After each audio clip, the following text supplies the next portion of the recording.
Hello and very welcome to Malta Crypto Report. Carlos and Nick Jackman from Blocks Live teaming up. Carlos, this is your idea. Let's do it. All right.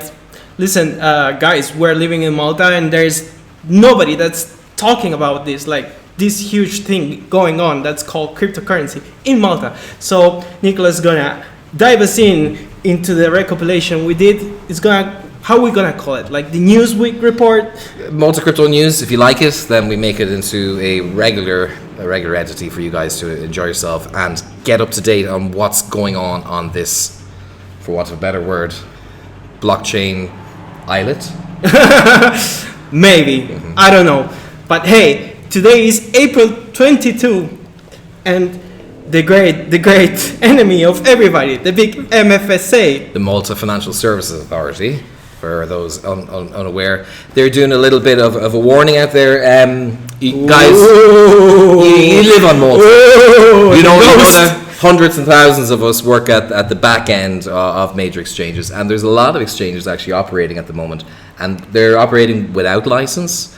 But moreover, no, wait, they're not very, like, some of them yes, but most of them they have how we call it's like a provisory. No, because they have a provisory. There is provision for cryptocurrency companies under existing MFSA regulation to operate to an extent, and those licenses are there in spite of the denials that licenses are being issued. They are operating in a safe zone. This in particular, though, this is the MFSA trying to protect people, because Malta has yes, protect. It's true. Well, if we're looking at this, these people are abusing. They're misstating the fact that their instruments, their trading is all governed and legitimate. That they've got big relationships with top banks, which MFSA research is showing to be untrue. And MFSA is out there to protect people, because, you know, if you're depositing your money under the pretense that you believe it's protected because they're telling you it's protected and in a safe regulatory zone and there's no exit scam in place, then that's got to be true. If it's not true, the MFSA is here to protect you, and that's why they were created. Like we're looking at last week. Yeah, we've got to be honest, while a lot of the businesses, you know, they load and deplore all of the red tape that's involved with getting the license. You know, I watched a guy, and they're saying no one has done it, but I watched a man who was sick for 6 months. He worked on the paperwork. He had his people working on it, and eventually, just one day, he's reading his Malta Times, and he goes to me, "Nick, it's done. It's all in." And then this happens. This being, you know, our current lockdown, or our shutdown, or all the blockchain conferences closed. You know, we've got. But in one side, you have, like, since the past 2 years, politicians pushing this forward, and suddenly, how come you have like a letter, like an open, nice letter, to saying, "Hey, like, this is not what we were talking for 2 years." Like, it's not, but nothing is ever what you plan. Nothing works out like the vision. Should the greater Malta islet idea, it wasn't even meant for Malta. It was meant for Gozo. But this is how the lobby is sent out. No, but I mean, if you're a regular person and you see all this mess going up, who says it's a mess? Look, if things moved so quickly, we'd all be robots right now. Sometimes it's good to be slow and to get things done right. You know, I might sound like a lick arse here for the authorities, and yes, I do work with the MDIA in order to support them. But the truth is, if they get it wrong, if they allow an entity here, whether it's based upon their AI framework, yes, I understand all those points. We also have to remember that in Malta, like, all you guys, you're not living here, people still pay their small bills with checks. Like, they write a check. So imagine, like, this whole new deal might be too much in such short amount of time. So for the company, well, you know, Malta, it's it's obviously, I'm covering over old land, where I'm saying that Malta has proven itself to be mobile, to legislate for areas that haven't been legislated before, and had continued success with iGaming, which is a continued success, and that's what's propping up the economy at the moment. 2018, they had planned that, okay, we got this in the pipeline. All these blockchain companies are coming, and yes, initially scores of blockchain companies came, but lads, 95% of companies failed in the meantime, and that's coming true for whether companies came to Malta or not. Yes, that's because we have the next one, the next news. We're gonna link to it because Malta denies. It's true. They have to. But at the same time, we have the government says they still want to push forward. Look, I'm reading that they want to consolidate this particular niche first before they go on. Look, it was never meant to be a final document. It's been drafted and redrafted, I guess, in many ways, like in the English law courts, where there is no written constitution. It evolves over time. And the experts I spoke to on the island here, they talk like businesses are not happy. But there's a strong business lobby, and there's a good relationship between those who are lobbying on behalf of business and those who are actually at making the legislation, who are creating it. There is a good communicate, but this, we're looking at news, okay, and news often is written, and I've produced many newspapers in my time, hundreds of weekly newspapers, and you want to write what was interesting, what's grabbing, and it will continue to be a blockchain island, or has this lost its way at the top of the ledger. So you're contradicting Chico Crypto. Chico Crypto went very far on Malta. The same day. I think it's not just him. I think a lot of people is going too far. I was very sad, and I gave out to Chico for doing it. It wasn't fair. I've been working on or tried to work with Chico to bring him onto Blocks Live TV for a long time. But and just the day that I put the big release in the Irish tech news on Malta for True Blocks Live TV, they wanted to know about Malta. They were very excited and I'm pushing all of the positives, and then the next day the likes of Chico Crypto's report comes out. These scandals from back at the tail end of last year coming home to roost and really, really hitting us hard from a PR perspective. So we need new angle, new positivity. But it's about where is it going to come from. I'm working in an empty skyscraper at the moment. It's just me. I should have footage for you guys to show. But I'm mixing these three news because I'm at home, and a person that's not working in the industry, and it's reading these two contradictory. And hey guys, politics has always been contradictory all the time. One day they say this is approved, and the next day, we never approved that. But every relationship that was built prior, that's a different political. It's a different group of political people, and those relationships have to be reformulated with the new guys at these tops. This is two different people. Two different departments giving a quote, two different journalist sources, and it'll always happen. You're going to have conflicting. So I understand. Personally, my opinion of my all resolution of watching this contradictory stuff of a lot of social media communicators and even mainstream media. I don't know. Can we call Cointelegraph mainstream media? Yeah, 6.2 million. Yes. When they publish these two current contradictory, I can say can we call it gossip, the gossip of crypto? The truth is that cryptocurrency is incredibly dangerous. Great advertisement. It's incredibly dangerous. You could have been holding back March 13th. You were holding your IOTAs for the long term, and you bought them at 22 cents, and that's where they were. 4 hours later, they're at 6 cents. Yes. So you can hardly Malta has to protect people as well. It is when I have to talk about it, or you ask people that's not very well informed. But at the end, it turns out like a huge gambling. But it's the same with any market that you might dive into.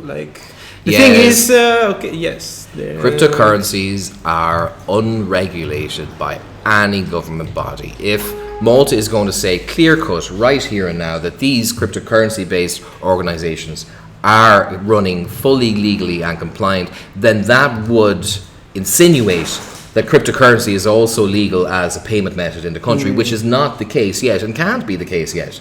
What are they going to do? Are they going to have Zcash as one of the primary currencies? Well, we don't know. They can't. I mean, nobody knows right now. I had a CEO from an unregulated exchange trying to help me he wanted me to lobby to make Zcash legal here, you know. Yes. But they have to protect us. This is the thing. Yes, okay, it's great. We've got Bitcoin Club Malta. They're running the weekly workshops, teaching people how to get organized at the ground. We've got Malta University doing amazing things. Wait, yes, we have that link. Yes, here. This so what's going on here? Okay, so actually very close to us, around the corner from us, is the University of Malta, and the Malta University has been, you know, working hand in hand with the government since 2018 in order to ensure that we're not left in the bind if blockchain technology does become a mass employer in Malta, which hasn't proven itself yet, but if it does, there needs to be individuals with the relevant skills. So, but then explain me basically what have they done here? They're bringing in individuals for this master's program, okay, in blockchain tech. They've brought in a great many international individuals who have had success in different fields. So some have been lawyers, some are in the construction industry. For all the different aspects of blockchain, they're trying to bring in a dichotomy of people who are able to then bring in their previous skills and apply it to blockchain in order to create the next, either the C-level people or the entrepreneurs who are going to be propelling new industries, homegrown blockchain companies within Malta. You know, this is all down the road. But specifically, now they're working on they're creating their own applications. They're and then finding a use case for it within the university itself. It's good for students, but remember, these people, these aren't kids. Okay. These guys aren't kids. These are. This is why I understand, because it says university students harness blockchain for elections amid lockdown. But I just imagine like the ideal kids. How are they going to handle it? I've seen half the students. I mean, some are older than me, Carlos. You know. Okay. They're their twilight days. Okay. You know. University students. Okay. Can we call the Cointelegraph and try to tell them to write better? Well, this is good. This is nice. But it's misleading. Look! We were just a little dot in an ocean. It doesn't matter. We're gonna be Malta is gonna be important in the future. It is. It is now, but it's what we do now. Even I don't care what this title said. Like we live in here and we know what's going on inside, and we know things might look slow, but they're still fast. Look, at the end of it. So I sat down with James Hoare. He's a blockchain accountant several months ago. And he was working with a company who were attracted to Malta back from the 2018 period. They were working with data collection from satellites via blockchain for fish farmers, for example. One of the primary use cases was being able to monitor the nitrogen levels in the water, etc., from satellite data. To use that blockchain, it was a good project, piloted, everything went well.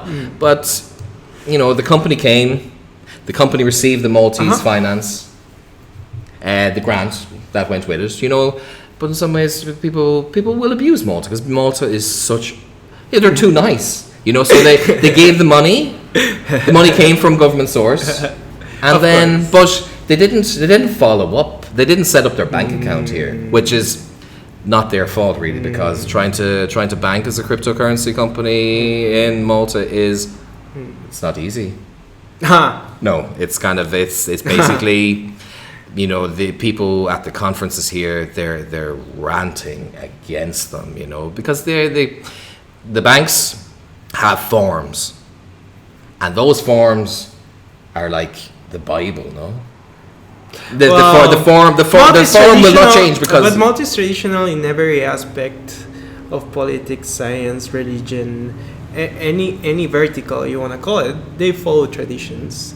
And things that are new, of course, they're going to be scared of. Like, I don't blame them. Like, every country has their own alignments. And yes, you can be angry. Like this guy here. What about this guy? But this is the January the 15th, and we never heard anymore from John McAfee talking about Malta, and he's ranting about the new prime minister. Like, well, boys and girls, there goes Malta's attacks having support of crypto. New prime minister going to shut us down. I warn everyone, basing the future of blockchain technology on whims of politics. I'm sure fail. Okay. It's a sure fail. So, like, we're all human, right? And when we're, I've been tempted. People try to persuade me to go into politics before, but no, I don't see it. I'd always have an agenda, and I personally, back in my journalism days, I have taken bribes to write the story, of course, but it's about media. Our new prime minister. Malta, listen, Malta. Hashtag media. Listen. Look, there's no conspiracy. There's no fiction to reality. In stories. Reality is bigger. Always, reality is always bigger. The agenda of news is to entertain. Is to get something that's gripping. Correct, okay, so correct. yes, Cointelegraph. Correct. They hit a nice one there. I wouldn't say that's a particularly entertaining idea that Malta University did this. Now, they would be much more inclined, and they love to pull in the views with the likes of these big heavy hitters like John. Okay? Yeah.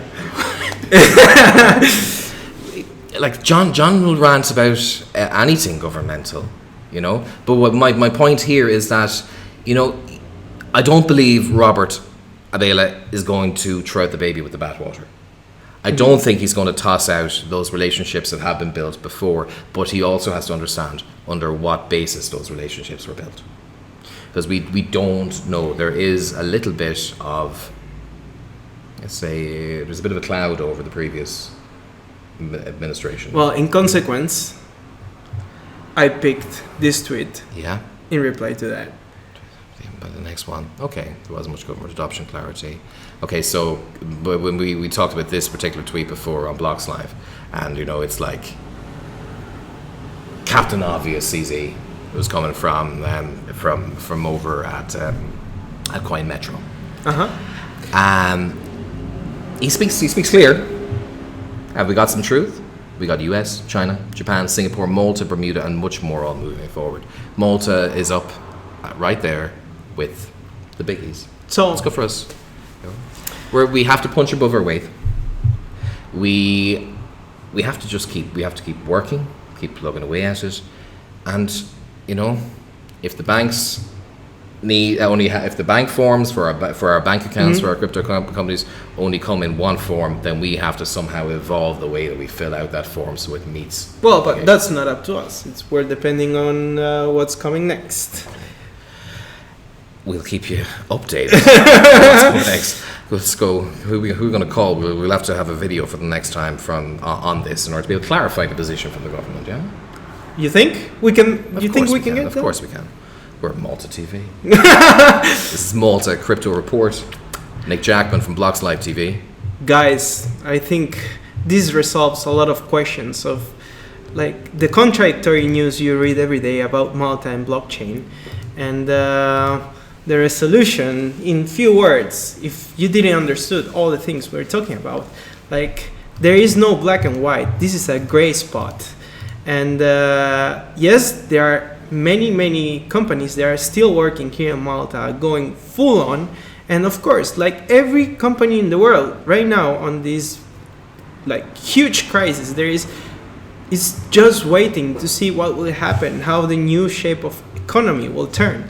And yes, don't let go like to these people online talking every day when one day they tell you it's gonna boom, the other day they tell you it's a trash can. Like, guys, these are all just words. Everything's gonna be backed by actual effort from individuals. Yes. The new legislation has to be written. Yes. Has to be written and Yes. done at a pace. And it's going to be. Nothing is said, and like from our eyes we are here in Malta, and we can tell you like things are not speeding up, but they are going forward. And yes, maybe next week we will see and recopilate what people keeps writing about Malta and get it to you. And let's find out some more news of our own as well for you guys.